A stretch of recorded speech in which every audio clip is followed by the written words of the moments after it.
I walked into the office after my 3-day regional meeting feeling lighter than I had in months. The quarterly numbers were excellent. Our project deadlines had all been met, and I'd even managed to secure additional budget for team training. The moment I stepped off the elevator, something felt wrong. The usual Monday morning buzz was missing from our department floor. The East Wing corridor where my team of 7 brilliant engineers worked was eerily quiet. "Finola?" I called out, looking for our lead developer who was always first to arrive. No answer. Our workspace, the one we'd earned after delivering 3 consecutive breakthrough projects, stood empty. Desks cleared, monitors gone. Even the potted plants we'd nurtured were missing. Only rectangular dust outlines remained where our equipment had been.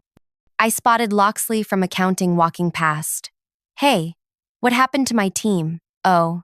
His expression shifted to something resembling pity. "You should check the basement. They moved them yesterday." "The basement?" We didn't even have office space in the basement. The elevator ride down felt eternal. Each floor passing by heightened my dread. When the doors opened, I had to navigate through storage areas and maintenance rooms before finding a door with a hastily printed sign, Engineering Team B. I pushed it open to find my team huddled between exposed pipes and utility boxes. Their monitors balanced precariously on folding tables. Extension cords snaked across the concrete floor. Water dripped from a ceiling pipe, landing with rhythmic plunks into a bucket near Finola's makeshift desk. "What happened?" I asked, though their downcast faces told me everything. Finola looked up, her eyes burning with humiliation. "While you were gone, Dieter came down with movers. Said we needed to relocate immediately to make room for the new specialist. We had 30 minutes to pack everything." "A specialist? What specialist?" "Some productivity expert," Ren, our youngest developer, added. "Dieter says he's going to revolutionize the whole department." I climbed back upstairs to our former workspace. MRA, bright, airy, strategically positioned between the testing lab and design team. Now it housed a single person, a young man arranging framed certificates on what used to be my desk, while Dieter, our department head of 5 months, hovered nearby with an expression of unbridled admiration. "Ah, there you are," Dieter exclaimed when he spotted me. "Meet Bastian, our new productivity transformation specialist." His revolutionary approach increased output 300% at his last 3 companies. He needs proper space to implement his vision. He lowered his voice. "Your team can manage downstairs until next quarter's budget review." I stared at Bastian, who didn't even pause arranging his awards to acknowledge me. I nodded silently and returned to the basement where my team waited, the distant hum of industrial machinery vibrating through the walls. The Wi-Fi signal barely reached.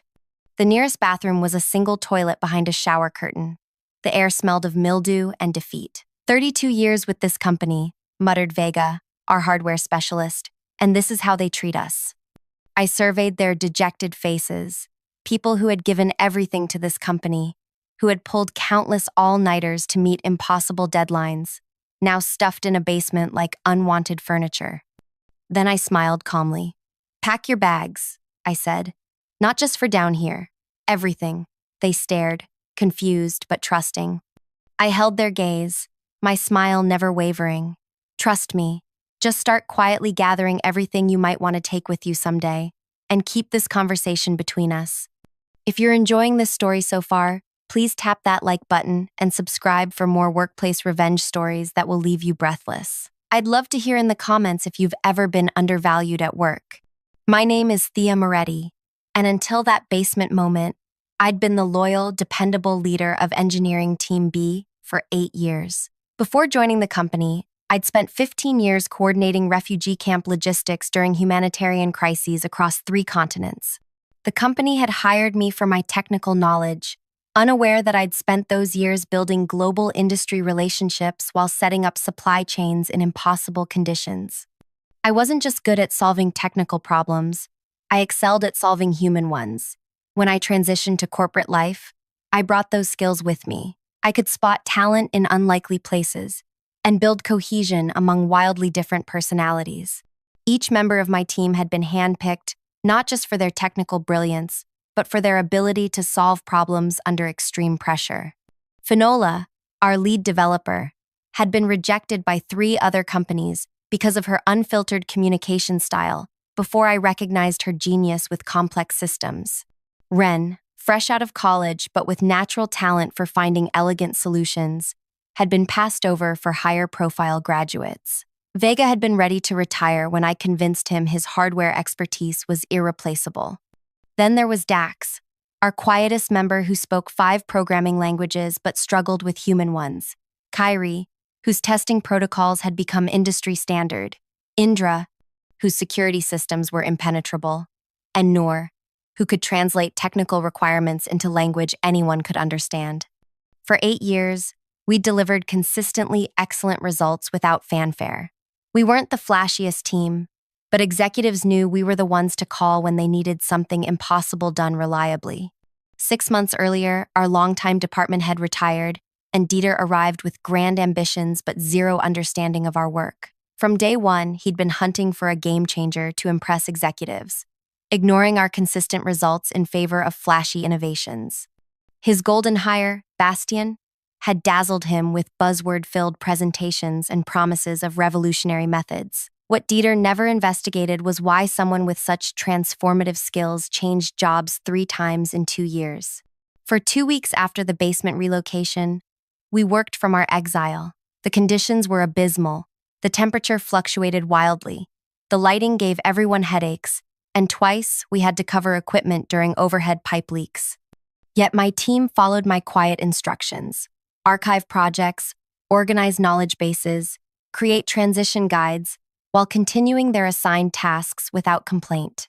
"I don't understand why we're documenting everything so meticulously," Dax whispered one afternoon. "It's not like they appreciate our work anyway. Everything we do should be done with integrity," I replied, loud enough for everyone to hear. "No matter where we do it." The others exchanged glances but kept working. They trusted me, even if they didn't understand. Then came a surprising call from Yvain, the CEO, requesting I present our team's accomplishments at the upcoming board meeting. My team's spirits lifted. Finally, recognition. The morning of the presentation, I dressed in my best outfit and carefully reviewed my slides in the basement's dim light. As I climbed the stairs to the executive floor, Dieter intercepted me in the stairwell. "Change of plans," he smirked, blocking my path. "The board wants to hear about future innovations, not past performance. Bastian will present instead." But Yvain specifically requested. "I spoke with her this morning. She agrees my approach makes more sense." His smile didn't reach his eyes. "The board needs to hear about where we're going, not where we've been. You can go back to your workspace." My team deflated when I returned with the news. Our youngest member, Ren, glanced at her half-written resignation letter visible on her screen. "So this is it? We're just giving up?" "Not yet," I replied, my voice steady. "Keep packing quietly." Later that day, word spread through the company grapevine that Bastian's presentation had bombed spectacularly. Board members had asked technical questions he couldn't answer, exposing his shallow understanding of our core business. Dieter attempted damage control by promising our team would implement the concepts, despite their reluctance to embrace change. That afternoon, Dieter visited our basement, suddenly friendly. "Good news. We're considering moving you back upstairs, to the East Wing." The East Wing, slightly better than the basement, but still a clear demotion from our original space. The message was clear. We were still less valuable than the golden hire. "Thank you for recognizing our value," I said, surprising my confused team who expected outright rejection. Hope flickered again. That evening, Ren admitted she'd torn up her resignation letter. "If we're moving back upstairs, maybe things will improve." I merely nodded, saying nothing to confirm or deny her optimism. 2 days later, I invited an old colleague to tour our facility. As we walked through departments, I deliberately timed our arrival at the executive floor for when I knew Dieter would be showing Bastian around to potential clients. "Thea," Dieter called out, too loudly, too friendly. "Perfect timing. Come meet Grayscale Solutions' executive team. They're interested in Bastian's productivity system." I approached with my visitor in tow. "This is my colleague, Talia." Dieter eagerly introduced Talia to Bastian, who launched into his rehearsed transformation speech. "Fascinating approach. Talia said when he finished. You've used this successfully elsewhere? Absolutely. My methods boosted efficiency dramatically at my previous companies. Northwest Technologies saw a 300% productivity increase in just 1 quarter. Strange, she replied, her voice cool and measured. I sit on the board of Northwest Technologies. We never recorded such improvements. In fact, we noted significant project delays during your tenure there. The conference room went silent. Bastian's confident smile faltered. There must be some confusion, Dieter began, his face flushing. No confusion, I interjected. Talia's here because I accepted her job offer yesterday. I'm bringing my team to establish a new engineering division at her company. We start next Monday. The grayscale executives shifted uncomfortably. Bastian's confident smile vanished completely. You can't take your team, Dieter sputtered. That's poaching. It's unethical. But completely legal, I finished for him. Check our contracts. No non-compete clauses. You relocated us to a basement with leaking pipes while focusing resources on unproven methods. Talia is offering us double our current salaries and proper working conditions. The board will never.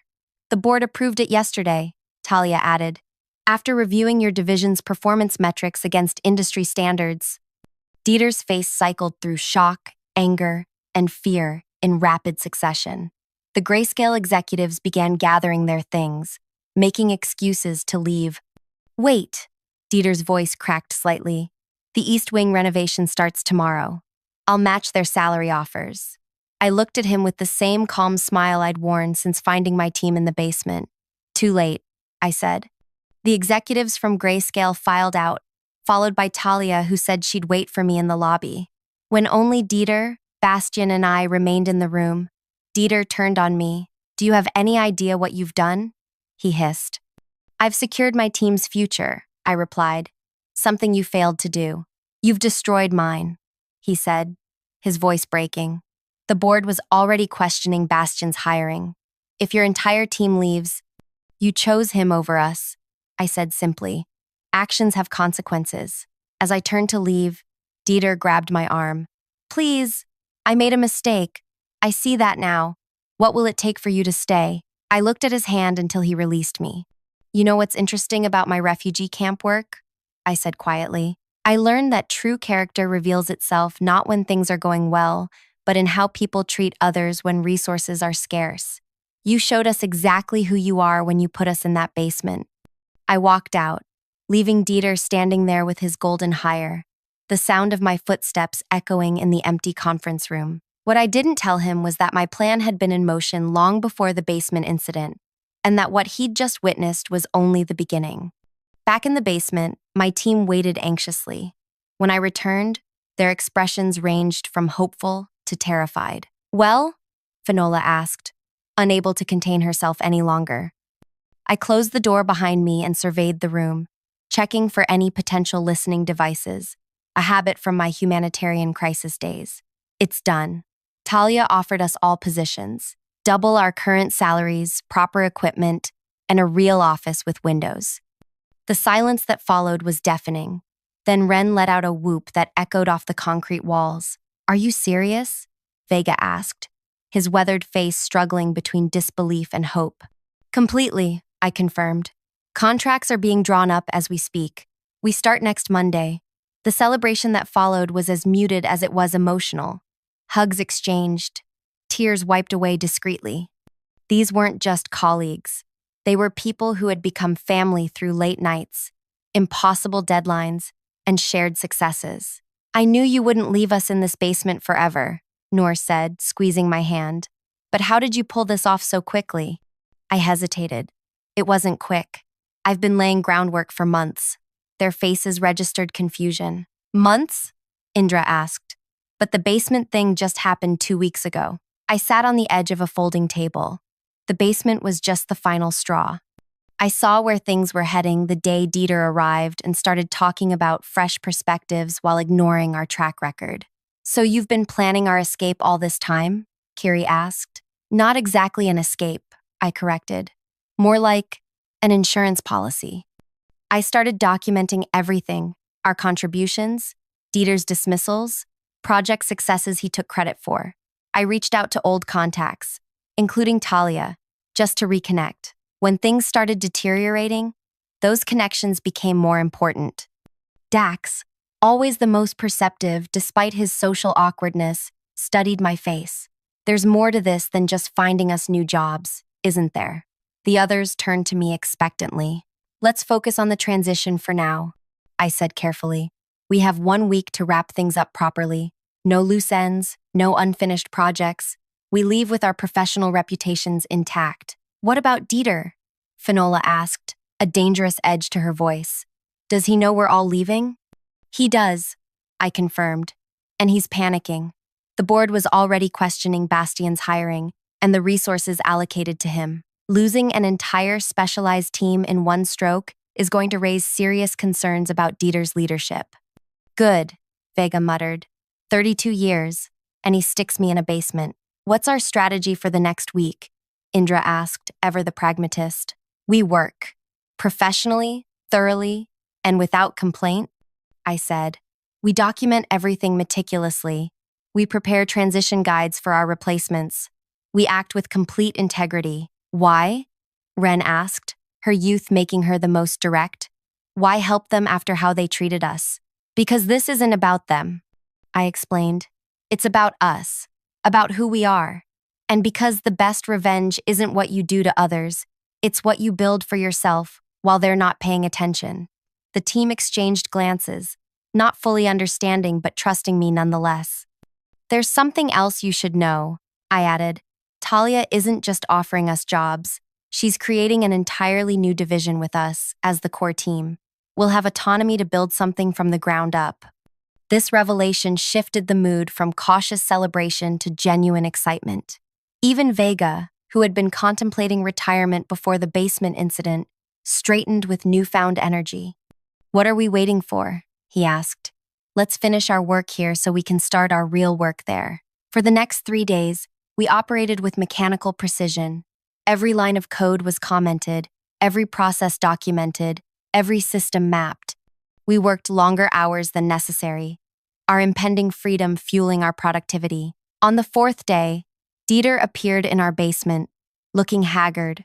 Dark circles shadowed his eyes, and his typically immaculate shirt was wrinkled. Thea, can we talk privately? He asked, his voice lacking its usual confidence. I glanced at my team, who pretended to be absorbed in their work while obviously straining to hear. Anything you need to say can be said here. We don't have secrets. He shifted uncomfortably. I've spoken with the executive team. They've authorized me to offer your entire team a 15% raise, effective immediately. We're also expediting the renovation of the East Wing.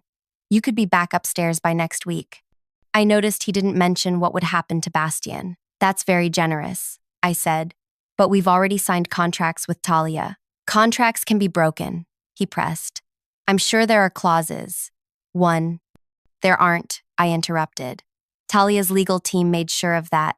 Dieter's professional veneer cracked slightly. Please, Thea. I admit I made a mistake with the basement situation, but this is going to destroy my career. The board meeting is on Friday, and if I have to announce that our entire engineering team resigned, for a moment, I almost felt sorry for him. Almost. The basement wasn't a mistake, Dieter. It was a revelation.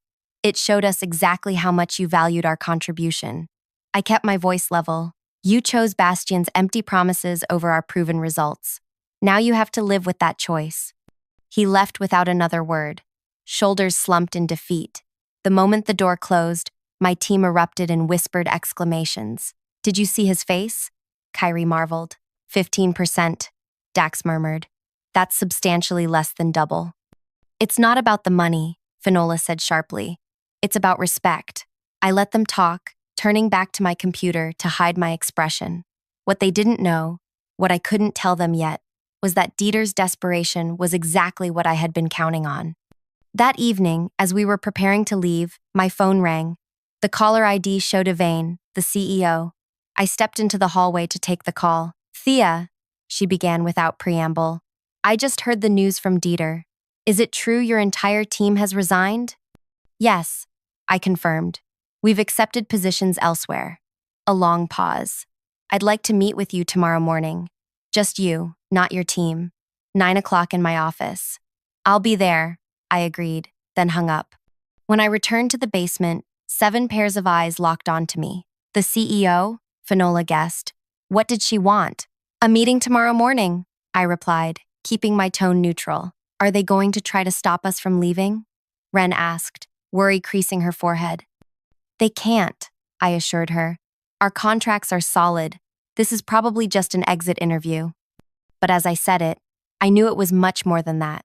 Yvain wasn't the type to conduct exit interviews personally. Whatever she wanted would complicate my carefully constructed plan, for better or worse. I slept poorly that night, rehearsing scenarios in my head. By morning, I had prepared for every possibility except the one that actually occurred. Yvain's office occupied the corner of the top floor, with glass walls offering a panoramic view of the city. She sat behind a minimalist desk, reading glasses perched on her nose as she reviewed documents. When I entered, she removed her glasses and gestured to the chair across from her. Thea, she said, her tone unreadable. I appreciate you coming. Of course, I replied, taking the seat. She studied me for a moment. I've been reviewing your team's contributions over the past 5 years. Impressive work, consistently delivered with minimal resources. Thank you. My team is exceptional. Yes, she agreed, which makes me wonder why they're all leaving simultaneously. The basement relocation seems insufficient as an explanation. I maintained eye contact. It wasn't just the basement, it was what the basement represented. Explain. When Dieter moved us downstairs to make room for Bastian, he sent a clear message about our value to the company. The basement was just the physical manifestation of how he, and by extension, the company, viewed our worth. Yvain leaned back. And you think I share this view? With respect, I said carefully, you approved Bastian's hiring and the resources allocated to him, despite no proven track record. So yes, I assumed you endorsed Dieter's approach. To my surprise, she laughed, a short, sharp sound. Dieter convinced the board, not me. I was outvoted. And now I get to say, I told you so at tomorrow's meeting. Her expression sobered. But losing your team is too high a price for being right. She slid a folder across the desk. This is what I'm prepared to offer to keep your team here. Not under Dieter, reporting directly to me. I opened the folder and scanned the document inside. The terms were exceptional, better even than Talia's offer. Autonomy, resources, recognition, and compensation that reflected our true value. For the first time since this all began, I felt my resolve waver. This was everything we deserved, everything I had wanted for my team before Dieter arrived. Why now? I asked, closing the folder. Why not 6 months ago? Politics, she said simply. The board wanted to give Dieter a chance to implement his vision. I couldn't undermine him openly, but this situation changes things. You're using our resignation to consolidate power, I observed. She didn't deny it. Mutual benefit, Thea. You get what your team deserves. I get to restructure without internal warfare. I need to discuss this with my team, I said, taking the folder. Of course. But I need an answer by end of day. The board meets tomorrow. As I stood to leave, she added, there's something else you should know. Talia and I have history. This isn't the first time she's recruited from us after disagreements. The implication hung in the air. Was I being used as a pawn in some corporate chess game between Yvain and Talia? I returned to the basement, mind racing. My team looked up expectantly. What happened? Finola asked. I held up the folder. Yvain wants us to stay. New department. Reporting directly to her. Better terms than Talia's offer. The stunned silence was broken by Vega. She's trying to save face. Maybe, I acknowledged. Or maybe she's sincere. Either way, we need to discuss this. What followed was the most honest conversation we'd ever had as a team. Fears were voiced, hopes articulated, trust questioned. The basement's dim lighting seemed fitting for the shadows we were exploring in our professional lives. I don't trust them, Indra said firmly. They only value us now that we're leaving. But building something new here, with real support, Kiri countered. We wouldn't have to start over somewhere else. Ren looked torn. What about our word to Talia? We signed contracts. With exit clauses, I reminded her. Legally, we could accept Yvain's offer. Dax, who had been quiet throughout, finally spoke. This decision isn't about what's best for us professionally. It's about what we can live with personally. All eyes turned to me. What do you think, Thea? You've led us this far. I took a deep breath. This was the moment that would determine everything, not just our careers, but the culmination of the plan I'd been crafting for months. The plan that had evolved from simple self-preservation to something much more complex. I think, I said slowly, that we should split up. Their faces registered shock. Not permanently, I clarified. Strategically, 4 of us accept Yvain's offer. 3 go with Talia as planned. We maintain our connections, share information, and protect ourselves from being vulnerable to any single employer again. The silence that followed was profound. Then Finola began to laugh. That's absolutely brilliant, she said. We become our own network. Neither company can take us for granted again. The tension broke as the team began discussing how this might work. Who would go where, how we'd coordinate, the potential advantages of having inside perspectives at 2 major companies. As they talked, I slipped away to make 2 phone calls. The first to Yvain, the second to Talia. Both conversations were challenging, but by their conclusion, I had secured what we needed. When I returned, the team had reached consensus on who would stay and who would go. I've spoken to both Yvain and Talia, I announced.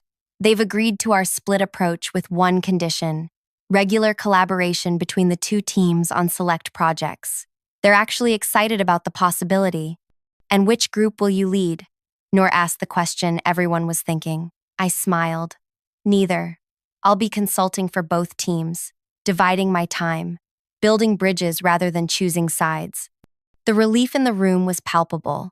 We'd found a solution that honored everyone's needs while creating something entirely new, a team that transcended organizational boundaries. As we celebrated our unconventional solution, my phone buzzed with a text from an unknown number.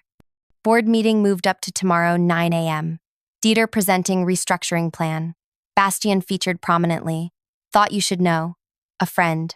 I stared at the message, my mind rapidly recalculating. This changed everything and nothing. The final phase of my plan would need to happen sooner than expected, but the outcome might be even better than I'd hoped. Change of plans, I announced, interrupting the celebration. We need to prepare for tomorrow's board meeting. Why? Vega asked. We've made our decision. Because, I said, tomorrow isn't just about our future. It's about making sure everyone understands exactly why we're leaving and what they're losing. As I outlined what we needed to do, I saw understanding dawn on their faces. This wasn't just about finding better jobs or escaping a bad situation. This was about changing the system that had devalued us in the first place. By midnight, we had everything prepared. As we finally left the basement, possibly for the last time, Ren asked the question I'd been waiting for. Thea, how long have you really been planning this? All of this? I looked at my team, my brilliant, loyal team, who had trusted me through basement offices and uncertain futures. They deserved the truth, or at least part of it. Since the day Dieter introduced Bastian as the future of the department, I admitted. But what's happening tomorrow? That part I've been planning much longer. What exactly is happening tomorrow? Finola pressed. Justice, I replied simply. And I need you all to trust me one more time. As they nodded their agreement, I felt a surge of something powerful. Not just the satisfaction of a plan coming together, but the absolute certainty that what we were about to do was right. Not just for us, but for every overlooked team, every undervalued contributor, every person who had ever been relocated to a metaphorical basement to make room for someone flashier but less substantial. Tomorrow would change everything, and no one, not even my team, knew exactly how.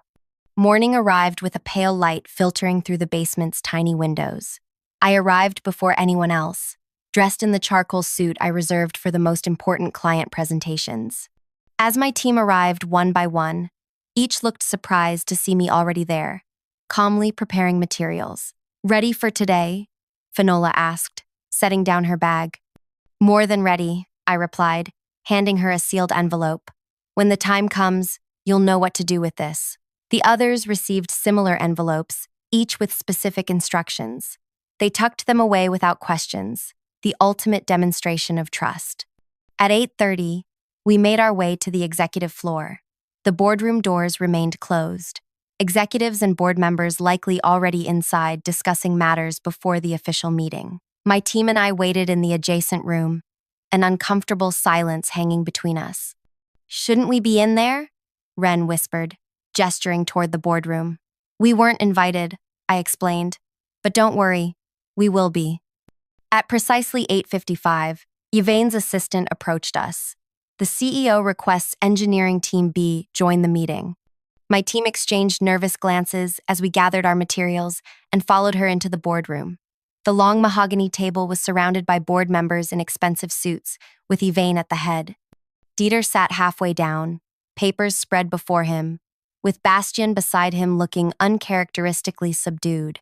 Dieter's eyes widened when he saw us enter. He leaned over to whisper something to Bastian, whose complexion paled considerably. "Thank you for joining us," Yvain said, gesturing to the empty chairs on the opposite side of the table. "I've asked Thea and her team to provide context for some of the proposals we're discussing today." As we took our seats, I noticed a familiar face among the board members. Talia sat 3 seats down from Yvain, offering me a slight nod. "Now, Dieter," Yvain continued, "you were about to present your departmental restructuring plan?" Dieter stood, straightening his tie nervously. "Yes, as you know, our department is undergoing significant transformation to align with market demands. The centerpiece of this transformation is our new productivity methodology, pioneered by Bastian, which promises to revolutionize our workflow." He clicked through several slides showing colorful charts with impressive upward trends. "Initial implementation has begun, and we project a 200% productivity increase by year-end." "Impressive," one board member commented. "And what about the existing engineering team? How are they adapting to these new methodologies?" Dieter hesitated, glancing at us. "There have been some resistance to change, as expected with any transformation. But we're addressing that through gradual implementation and appropriate resource allocation." "Resource allocation," Yvain repeated. "Could you elaborate on that, Dieter?" He shifted uncomfortably. "We've had to prioritize certain workspace considerations to maximize efficiency. Some temporary relocation was necessary." "By temporary relocation, do you mean moving an entire specialized engineering team to the basement?" Yvain asked, her voice deceptively mild. The board members stirred, several frowning as they looked between Dieter and our team. "It was an interim solution," Dieter insisted. "The renovation plans for proper workspace are already underway." "I see," Yvain said. "And these renovations began after you learned the team was resigning, correct?" Dieter's face flushed. "The timing was—" "Thea," Yvain interrupted, turning to me. "Perhaps you could give the board your perspective?" I stood, feeling the weight of every gaze in the room. "Thank you, Yvain. Before I begin, I want to clarify that what I'm about to share isn't about personal grievances. It's about systematic issues that threaten this company's future." I turned to my team. "Now, please." They each opened their envelopes and distributed documents to every person at the table. Dieter received his copy last, his hand trembling slightly as he took it. "What you're looking at," I explained, "is a comprehensive analysis of our department's productivity over the past 5 years, alongside financial allocations and resource distribution. The final pages show projected outcomes based on current management decisions." The board members flipped through the meticulously prepared documents, their expressions growing increasingly concerned. "These numbers can't be right," one board member said, pointing to a particular section. "This shows a projected 30% decline in deliverables under the new structure." "The numbers are accurate," I confirmed. "They're based on the department's own data, accessed through our project management systems. This indicates the team relocated to the basement was responsible for 78% of the department's successful deliverables last year." Another board member noted, looking up sharply. "Dieter, were you aware of this?" Before Dieter could respond, I continued. "What you may find most interesting is on page 12, the background check my team conducted on Bastian." Bastian jumped to his feet. "That's private information. You had no right." Every bit of information there is publicly available. I cut in calmly, including court records from the wrongful termination lawsuit at your previous company and the class action settlement from the company before that. The room went silent as everyone turned to those pages. Bastian slowly sank back into his chair. You'll note, I continued, that Bastian's revolutionary methodology has been implemented at 3 companies. All 3 experienced initial enthusiasm followed by significant productivity declines. 2 of those companies no longer exist. The third laid off 40% of their workforce last quarter. Dieter's face had gone from red to ashen. I wasn't aware. No, you weren't, I agreed, because you didn't do proper due diligence. You were so focused on finding a game changer that you ignored both warning signs and the consistent results your existing team was delivering. I turned to address the entire board. This isn't just about my team being relocated to a basement. It's about a management approach that values flash over substance, that chases quick wins at the expense of sustainable growth. It's about decision-making that ignores data in favor of charisma. The silence that followed was profound. Even Yvain seemed taken aback by the thoroughness of our presentation. Finally, the board chair spoke. Yvain mentioned your team has received offers elsewhere. Given what you've shown us, I'm not surprised.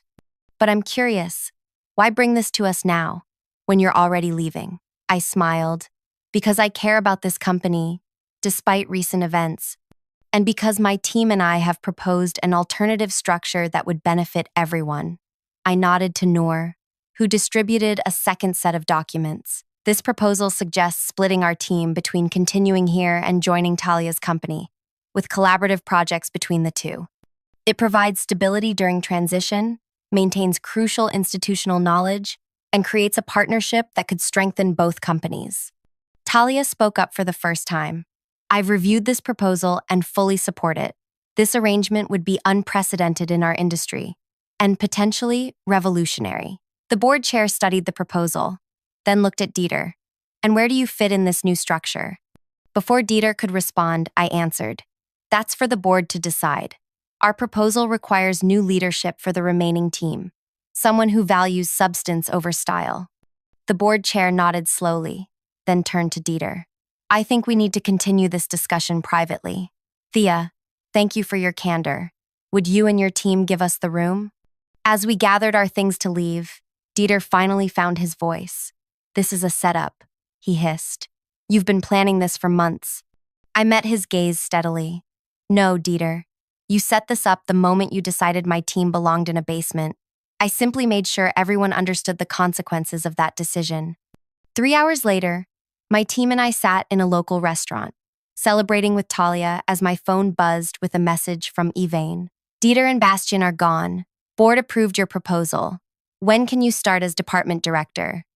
I showed the message to my team, whose cheers drew curious glances from other diners. I quickly typed my response. Monday. Half time, as agreed. Other half with Talia's team. So that was your plan all along? Finola asked, her eyes wide with realization. Not just to leave, but to completely restructure both companies and take Dieter's position? Not exactly, I admitted. The original plan was simply to secure our team's future. But when I saw how deeply flawed the system was, I realized we had an opportunity to fix it, not just for us, but for everyone who might come after us. And splitting the team between companies? Vega asked. Insurance, I explained. No single employer will ever have complete leverage over us again. We'll always have options. Ren raised her glass. To basements, then. Without them, none of this would have happened. We all laughed and clinked glasses. As conversation flowed around me, I thought about how sometimes the best revenge isn't destroying your enemies, but building something better from the rubble of their mistakes. 6 months later, our unprecedented arrangement had become a case study in industry publications. The collaborative model between formerly competing companies had increased innovation while reducing burnout. Both companies' stock prices had risen significantly. As for Dieter and Bastian, last I heard, Dieter was working at a much smaller company in a reduced role. Bastian had reinvented himself as a workplace culture consultant, still chasing the next opportunity to sell empty promises. And my team? No longer in any basement. We occupied bright, airy offices in both companies.